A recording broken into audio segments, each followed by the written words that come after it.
veterans in Serge Ibaka, Steven Adams, and Enes Kanter, that they have to counteract this, small ball death lineup by staying as big as possible and playing two of those bigs with Kevin Durant and having three basically 7-footers out there and, hope that they can win the battle on the boards. And, as long as they can defend and keep the Warriors from hitting all those threes, they stand a real chance in the series.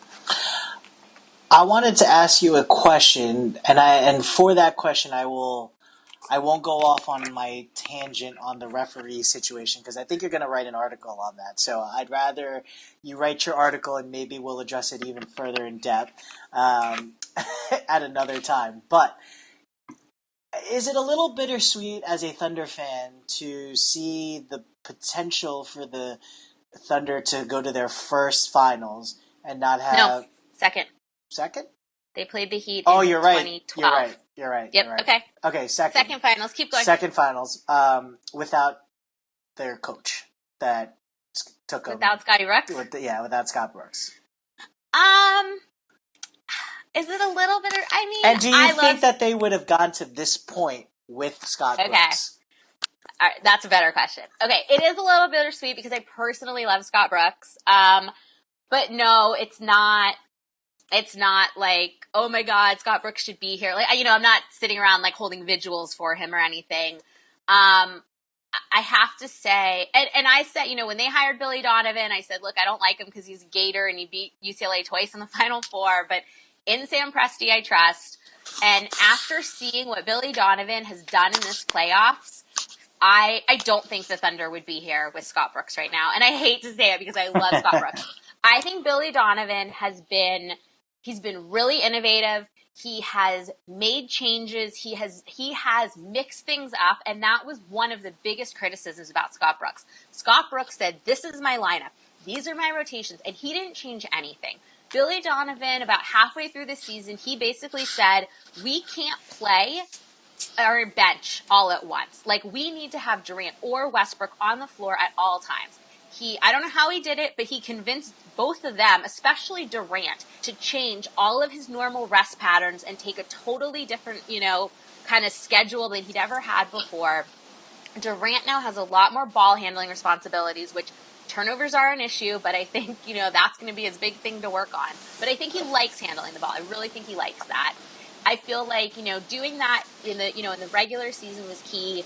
He also has, he's mixed, he's done things, in the playoffs with rotations. I mean, he has shortened the bench to, it's 8 guys now. He basically plays Waiters, who is really proving himself. I love Dion Waiters. I am totally on Waiters Island. I don't care if it's population 10.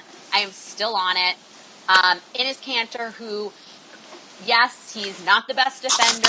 He's absolutely getting better. His offense makes up for it. And, and we're playing Randy Foye, like Cameron, rookie Cameron Payne. I mean, this stage is just a little too big for him after they basically put him on ice at the end of the season. And Foye has been stepping up in the last few games. I mean, that's the lineup, and it's really working out. And I give Billy Donovan so much credit. I think he outcoached Pop in the last series. And everyone thought going in he was so outmatched. Pop was going to, coach him into the ground. And Donovan, I mean, really came out on top. Like, after the clunker that was game 1, the Thunder turned it around like no other. And Donovan even said, he said, especially after they lost, that one game to the Mavs in Oklahoma, game 2, I think, in the first round. And Billy Donovan said it was so weird for him because in college you lose and you're like, that's our season, and you go home and you're sad. He goes, but having to, get the team, up and ready to play another game after losing, that was something different for him. It's not a one-and-done tournament here. No, and you know what? I think it was a little bit of, I don't want to say inexperience, because the Spurs are one of the most experienced teams, regardless of all the new faces that they added this year. But watching some of those games against the Thunder, it almost seemed like, and not taking anything away from the Thunder, but it almost seemed like the Spurs were hesitant to play their game. And I think that's because of the way that the Thunder played them. They are long and they are energetic and are very athletic to be able to guard multiple positions and to disrupt the flow of the offense. And, the Spurs, when they won that championship 2 years ago, or yeah, 2 years, something like that. They showed what a great ball movement they could do and how that could win them games. And when you had the athleticism of the Thunder disrupting those ball movements, it became almost ISO Spurs and ISO Kawhi, Yeah. and it wasn't Well, working. I mean, the Thunder played lockdown defense and Yep. really took them out of their game. And it's so impressive to see the Thunder do that because they have played lazy defense all season. I think they're in the middle of the pack on defensive rating. I think they're like 13th or something. The Warriors are in the top 5. And, all season, everyone's like, you got to play defense. Like, you can't just turn it on come playoff time. But the Thunder may be proving that you can turn it on come playoff time. And if they can keep, playing like this, I mean, the Warriors last night, the Warriors have scored at least 22 points in the fourth quarter of like every game this playoffs, even the ones they lost. Do you know how many points the Warriors scored in the fourth quarter last night? How much? 14. Ooh, wow. And yes, they were absolutely missing shots, but part of the reason they were missing shots is because the Thunder were defending. Like, the Thunder weren't standing there in their hands in their pockets and the Warriors just like went on the world's coldest streak ever. Right.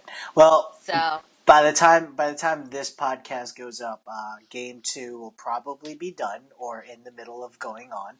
So we're all talking about game 1. So hopefully the next time we come back, we will be talking about either a crazy matchup or could be the nail in the coffin for the Warriors or OKC for that matter. So Well, hopefully not for OKC, but we shall see.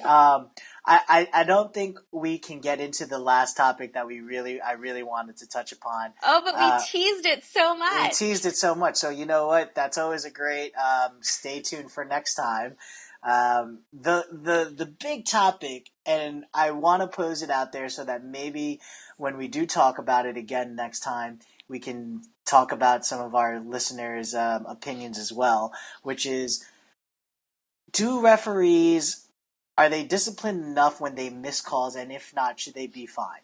I'm a big, big, big proponent of them being fined, and I will explain my whole side of things respectfully. And I think that I would love to hear what all of you think about that, if they should or if they shouldn't, why or why not. And Mel, I hope you do write an article on this because I would Okay. love to read Well, it. that's actually not quite the topic that I was after, but that does kind of segue into it. For me, it's more about this last 2-minute report that they're releasing where they basically publicly admit, this is a call that we missed. I do not see the point in this report at all.